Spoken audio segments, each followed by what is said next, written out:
encore plus fier de vous voir derrière des bénévoles parce que j'ai vécu toute mon enfance dans les associations. Ma maman s'occupait d'associations. Je l'ai enterrée il y a quelques jours et j'étais encore plus fier de voir sur son cercueil le drapeau français parce qu'elle a vu la Légion d'honneur, parce qu'elle elle savait ce que c'était l'intérêt général. Et je crois que ceux aujourd'hui qui sont coupables de tout ce qu'on a vécu ne savent plus non seulement ce qu'est l'intérêt général, et en plus maintenant ça fait de nombreuses années qu'ils piétinent ce drapeau français que moi je n'ai pas honte d'aimer. Voilà.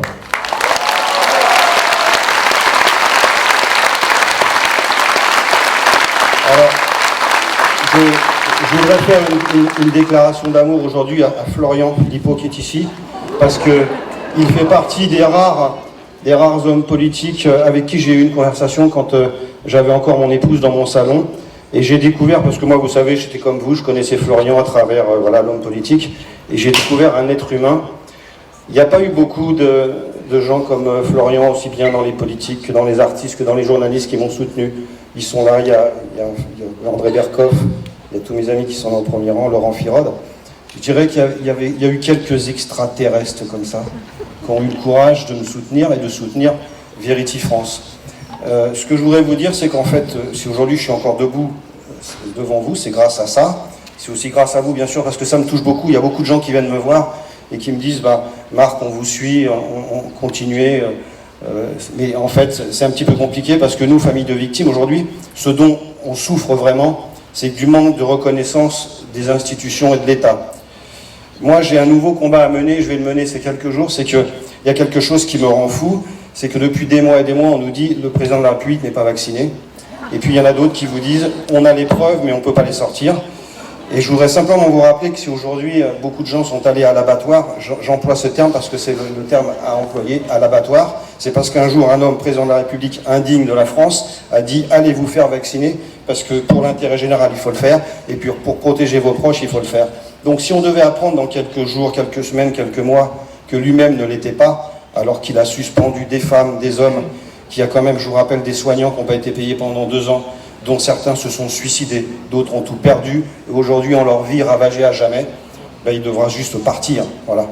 Donc nous, à Verity France,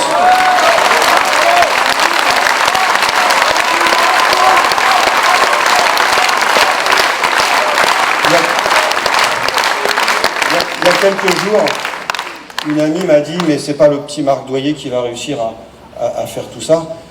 Alors je voudrais vous dire qu'en fait, comme ils n'ont rien de grand, je pense que nous tous, petits, autant que nous sommes, en nous rassemblant, si, on va réussir à les faire chuter, et puis surtout parce qu'ils ne sont rien de grand. Voilà. Merci en tout cas de m'avoir accueilli.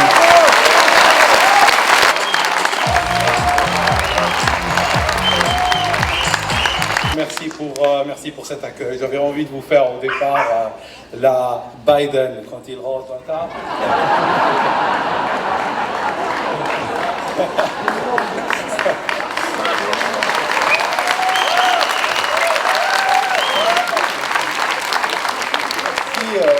Qui d'entre vous croit que Biden est vraiment le président des États-Unis?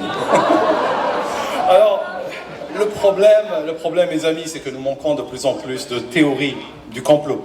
Vous savez, c'est une grosse crise qui traverse nos rangs parce que toutes nos prévisions se sont réalisées. Et donc maintenant, elles deviennent mainstream. L'une des prévisions est malheureusement extrêmement funeste et j'aimerais attirer votre attention dessus de manière très particulière. C'est l'histoire du pass carbone. Alors en particulier, le pass carbone ne prendra peut-être pas nécessairement la forme d'un QR code ou d'une application dans un téléphone, mais on est en train de parler de plus en plus de ce qu'on appelle la monnaie digitale.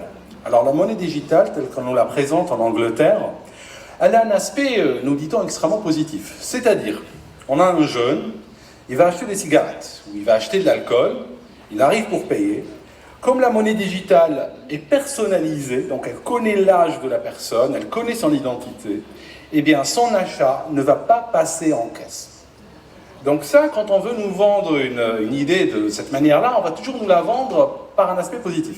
Maintenant, ce qu'il faut voir, c'est que on peut, dans cette monnaie digitale, la programmer avec des restrictions, des quotas, des taxations individuelles. Par exemple, vous arrivez en caisse et soudainement vous voulez acheter un steak et puis il va s'afficher 200 € parce que vous avez fini votre quota. C'est-à-dire que le but réellement, c'est soit taxer par une taxation individuelle, mais aussi créer des limites. Il y a déjà des gens, je ne sais pas si quelqu'un ici est complexé de prendre l'avion. Non. D'accord. Il y a de plus en plus de gens qui sont complexés de prendre l'avion, par exemple, mais à terme, l'idée c'est qu'on va passer dans une autre phase où il y a déjà des voix qui s'élèvent pour dire seulement 4 vols par vie humaine. 4 vols de moins de 500 km. Voilà, donc on a un aller-retour avec une escale, c'est terminé. Et donc, je ne sais pas si vous connaissez ces jeux dans les téléphones où il y a des microtransactions. Alors, il faut payer pour chaque mouvement. Eh bien, le but, c'est réserver aux gens une vie de microtransactions. Chaque acte de vie, là, maintenant, probablement, vous en êtes à 500 € en microtransactions. Vous êtes sorti de chez vous, vous êtes venu ici. Chaque acte aura été taxé de manière à, finalement, vous enfermer à la maison. Et donc, j'aimerais justement attirer votre attention sur ce danger des monnaies digitales et puis des restrictions de liberté qui vont avec. J'étais moi-même étudiant. J'enseignais la fille d'un homme très riche. Il y avait leur chauffeur qui venait m'attendre à la gare pour me ramener à la maison et tout. Et en fait, il m'a expliqué que ce qu'il voudrait, c'est que l'université soit 50 000, 100 000 € par an. Comme ça, des gens ne pourront pas venir de partout et faire de l'ombre à sa fille. Sa fille qui n'étudiait pas du tout. Mais lui, l'argent n'est pas un problème pour eux. Il faut savoir que ces gens-là, ils aimeraient bien nous emmener vers un monde où il faut payer pour sa liberté. Parce qu'eux, ils pourront acheter un pass liberté pour eux, leur famille, même si ça coûte 1 million € par an, c'est pas un problème. Mais l'avantage, c'est qu'ils ne nous verront pas. Tout sera vide. Nous, on sera enfermés à la maison, on mangera des petits insectes comme ça, mais on ne sera pas là pour les déranger. Voilà, je vous en dirai plus dans des vidéos YouTube. Merci, merci à Florian Philippot de m'avoir invité.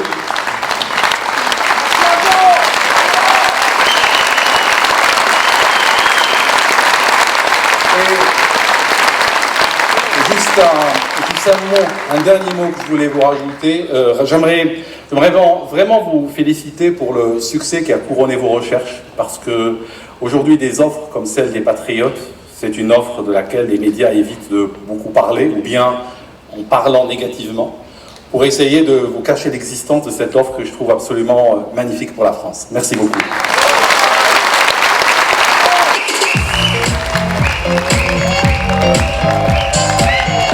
Sincèrement, je vous le dis, au-delà de ma gratitude, je vous le recommande. Anniversaire, fête de mariage, bar mitzvah, louez Eric Richard Moss. Donc,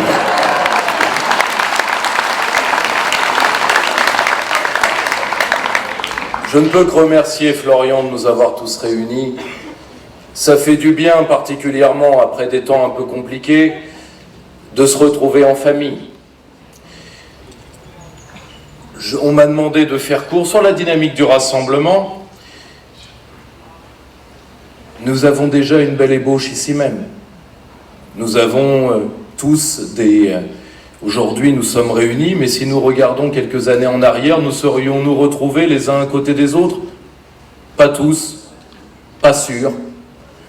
Et je remercie profondément la Macronie de nous avoir réunis par la détestation que nous lui portons.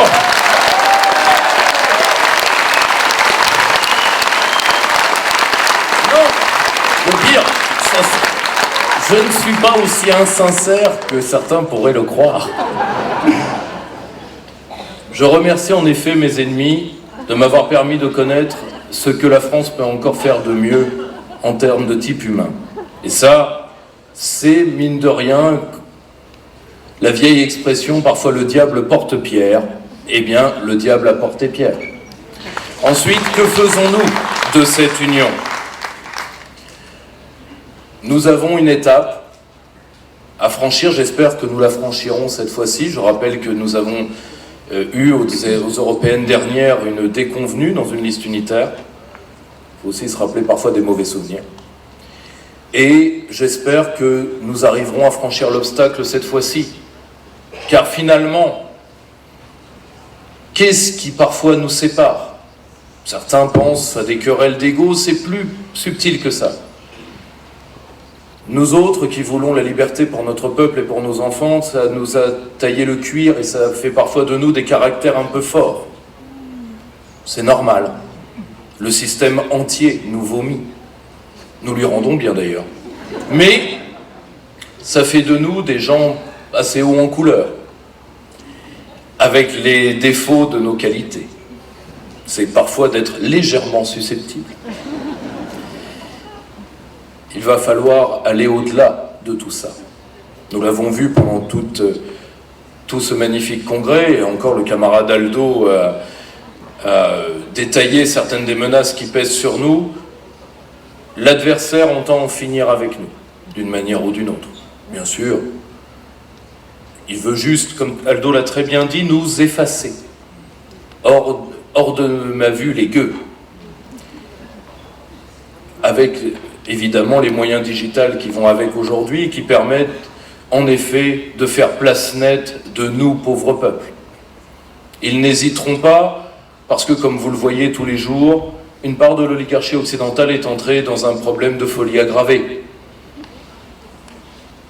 Ils déraillent, tous. Mais ils estiment que ce monde doit rester le leur et que finalement, nous ne faisons que passer. Alors que la France éternelle, c'est nous.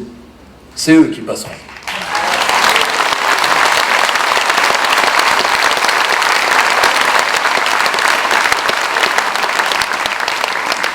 J'espère que chacun prendra sur lui pour que nous puissions amener un tout petit peu de vérité dans ce qui va être certainement l'élection européenne la plus difficile à meubler pour toutes les élites médiatiques françaises. Car en effet, de la gauche, de M. Mélenchon, en passant par les amis déconstruits de Mme Rousseau pour arriver aux amis de M. Bardella, il n'y a plus que des européistes en place. D'ailleurs, ils viennent de faire une petite partie de campagne chez M. Macron, ça devait être fort sympathique.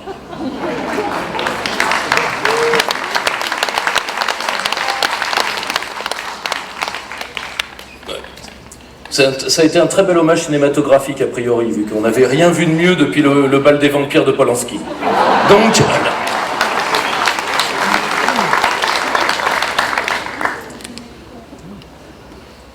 dans ce monde où le vrai n'est qu'un instant du faux, nous devrons être d'autant plus dissonants cette année, car nous devrons être le coup de revolver dans un salon bourgeois.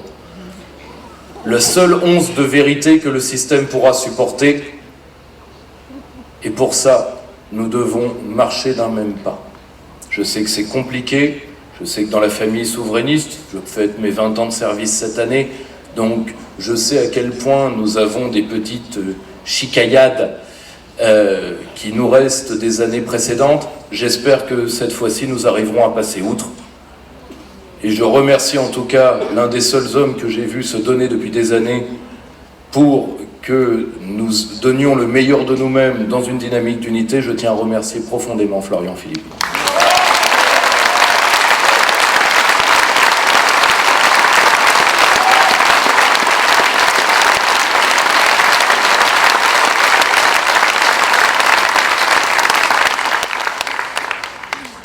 Je me permettrai de conclure sur un point. Peu importe les coups que nous allons prendre, parce que je pense que certains médias de grand chemin nous attendent, particulièrement si notre dynamique marche. N'attendez aucune pitié de leur part, surtout que nous serons à peu près la seule opposition qu'ils vont rencontrer sur le seul sujet de fond qui est: est-ce que la France mérite de vivre, oui ou non? Au fond du fond, c'est ça la question. France, pas France. Point. Or, aujourd'hui, la France... Nous avons beaucoup parlé de Michel Sardou cet été. Rappelez-vous, avant on disait la France, elle m'a laissé tomber. Aujourd'hui, c'est tout le monde a laissé tomber la France. Eh bien, je vous dirai, pour conclure, avec Jean Cau, grand écrivain gaulliste, aujourd'hui, il n'y a que la France et ceux qui se dressent entre elle et ceux qui veulent la tuer. Merci.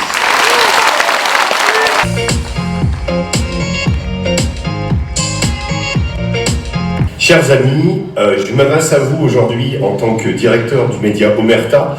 Certains d'entre vous sont peut-être abonnés à ce média, ont peut-être pu suivre nos différents documentaires. Et aujourd'hui, je vais vous parler de la guerre en Ukraine. Je vais repartir en Ukraine du côté de Bakhmout, sur la ligne de front très prochainement. Je voulais vous faire un point de situation sur cette guerre. Ça va être mon 5e voyage dans ce pays, pour vous expliquer qu'aujourd'hui, la guerre en Ukraine a atteint un point où il n'y a quasiment pas d'avancée sur le front. Il y a une contre-insurrection qui a été démarrée par les Ukrainiens le 4 juin dernier. Cette contre-insurrection n'a permis pour le moment de reconquérir seulement 250 km² environ, donc c'est-à-dire très peu de choses par rapport au territoire conquis par les Russes depuis le 24 février 2022. Aujourd'hui, les forces en présence, tant du côté russe que tant du côté ukrainien, subissent énormément de dégâts tous les jours.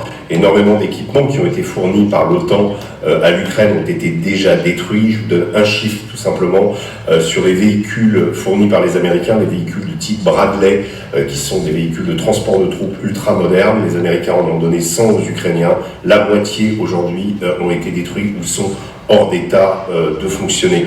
Donc ça vous donne une idée de l'intensité des combats, des centaines de combattants des deux côtés meurent encore tous les jours, et on arrive à un point où il semble qu'aucun des deux protagonistes n'arrive à prendre définitivement l'avantage sur l'autre, et qu'il est temps aujourd'hui d'entendre des voix de paix se prononcer pour essayer de mettre un terme à ce conflit. Malheureusement, ce n'est pas encore l'opinion générale, et en particulier celle de nos dirigeants, mais il va falloir, comme l'a fait, on peut le noter singulièrement, Nicolas Sarkozy récemment dans une interview, qu'on arrive à une solution à ce que cette guerre tue des milliers et des milliers d'Ukrainiens, de Russes, donc d'Européens, et qu'elle n'aboutit nulle part, et elle n'aboutit finalement qu'à affaiblir l'Europe, on l'a vu, puisque économiquement nous avons dû changer beaucoup de choses, et nous en avons pâti de cette guerre. Donc les Ukrainiens, les Russes, les Européens finalement souffrent, et il va falloir quand même à un moment qu'on pense sérieusement à arrêter tout ça. J'espère que ce conflit sera le plus court possible, et j'en rendrai compte dans un prochain documentaire qui retracera le reportage que je vais faire donc sur Omerta. Donc si vous êtes déjà abonné à Omerta, vous pourrez le suivre. Sinon, j'encourage évidemment les autres à nous suivre, soit sur notre chaîne YouTube, soit sur l'application qu'on peut télécharger. Merci beaucoup et excellent congrès à tous. Au revoir.